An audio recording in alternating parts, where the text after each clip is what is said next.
संदीप राजनीति है तोरा पटैयो की तोरा बहन के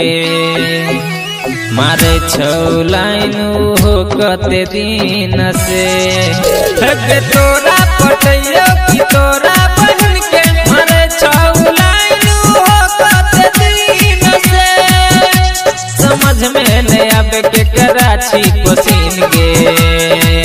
हाँ समझ में नहीं आवे के कराची पसीन गे एगो छे मिठाई दोसर नमकीन गे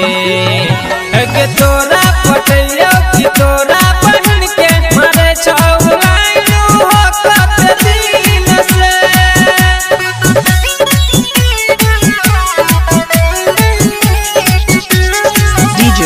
संदीप राजनीति सुन के रनिया दिल जनिया तू ही कह के बन बेकनिया सुन के रनिया दिल जनिया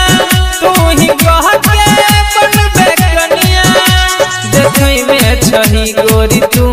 हसीन गे चले छे तू जब तहिले जमीन गे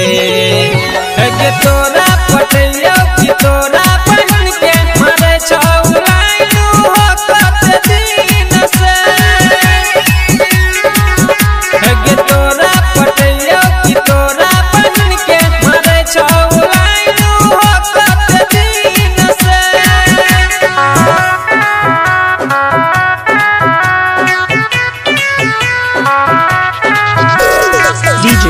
संदीप राजनीति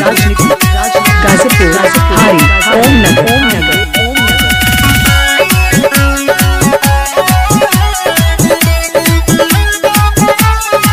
जल्दी बोल पोल खोल सब जानी छोगे टोले टोल जल्दी बोल पोल खोल सब जानी छोगे टोले टोल और रसिया राजा के देखा नहीं तू सीन गे तू ही छी सुन ज्ञानू के पसीन गे है तोरा पटैयो की तोरा बहन के मारे छौ लाइन हो कते दिन से मिक्सिंग के लिए संपर्क करें मोबाइल नंबर 95 10 51 335।